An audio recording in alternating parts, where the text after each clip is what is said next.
Assalamualaikum warahmatullahi wabarakatuh. Kami dari kelompok 5 ingin mempresentasikan hasil diskusi kami yang berjudul memaksimumkan laba.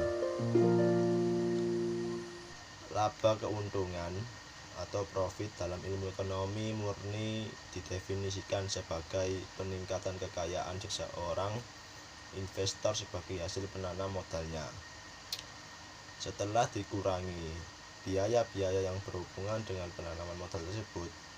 Dalam teori ekonomi mikro, tujuan perusahaan adalah untuk mencari laba profit. Teoritis laba adalah kompensasi atas risiko yang ditanggung oleh perusahaan. Maka besar risiko laba yang diperoleh harus semakin besar. Laba atau keuntungan adalah nilai penerimaan total perusahaan dikurangi biaya total yang dikeluarkan perusahaan.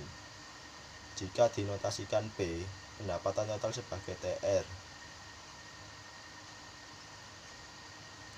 P kurangi TR sama dengan TC, total adalah TC. Maka perusahaan dikatakan memperoleh laba kalau nilai P positif, tanda kurung P kurang lebih 0, di mana TR harus kurang lebih TC.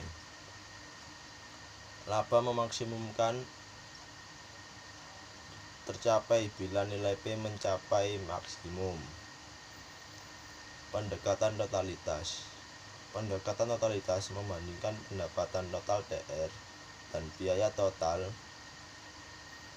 Pendapatan total adalah sama dengan jumlah unit output yang terjual, tanda kurung H dikatakan harga output per unit. Jika harga jual per unit output adalah P, maka TR sama dengan P dikali G. Dalam pendekatan totalitas, biaya variabel per unit output dianggap konstan, sehingga biaya variabel adalah jumlah unit output, tanda kurung G, dikalikan biaya variabel per unit. Jika biaya variabel per unit adalah V, maka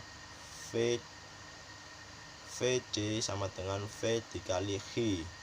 Dengan demikian P sama dengan P dikali G dikurangi tanda kurung FC ditambah VG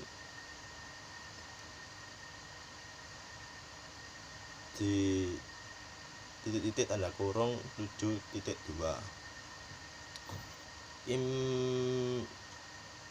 Implikasi dari pendekatan totalitas adalah perusahaan menempuh strategi penjualan maksimum, tanda kurung maksimum seling, sebab makin besar penjualan makin besar laba yang diperoleh. Hanya saja sebelum mengambil keputusan, perusahaan harus menghitung berapa unit output yang harus diproduksi, tanda kurung G, untuk mencapai titik impas. Kemudian besarnya G dibandingkan dengan permintaan efektif.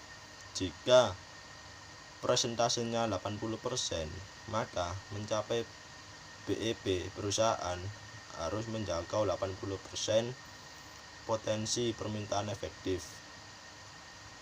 Makin kecil G dan atau makin kecil persentase G, terdapat potensi permintaan efektif dianggap makin baik, sebab resiko yang ditanggung perusahaan semakin kecil. Totalitas sering dipakai dalam kehidupan sehari-hari karena memang mudah dan sederhana, tetapi memiliki beberapa kelemahan. Yang pertama, dalam praktik sulit membedakan antara biaya tetap dengan biaya variabel.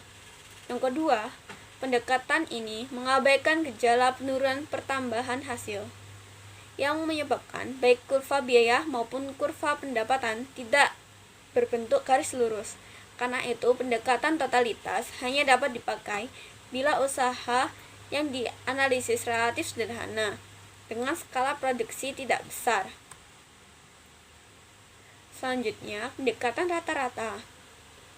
pendekatan ini, perhitungan laba per unit dilakukan dengan membandingkan antara biaya produksi rata-rata dengan harga jual output.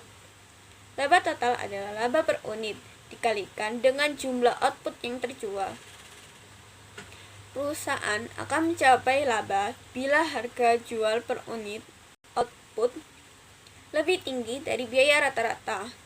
Perusahaan hanya mencapai angka impas bila harga jual per unit output sama dengan biaya produksi rata-rata. Keputusan untuk memproduksi atau tidak berdasarkan perbandingan besarnya harga jual per unit output dengan biaya produksi rata-rata. Bila harga jual per unit output lebih kecil atau sama dengan biaya produksi rata-rata, perusahaan tidak mampu memproduksi. Implikasi pendekatan rata-rata adalah perusahaan atau unit usaha harus menjual sebanyak-banyaknya agar laba semakin besar. Pendekatan marginal. Dalam pendekatan marginal, perhitungan laba dilakukan dengan membandingkan biaya marginal atau MC dan pendapatan marginal atau MR.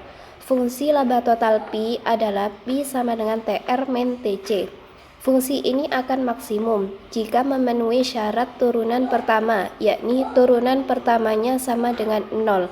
Jadi, D0 per dq sama dengan 0 atau DTR per dq min DTC per dq sama dengan 0.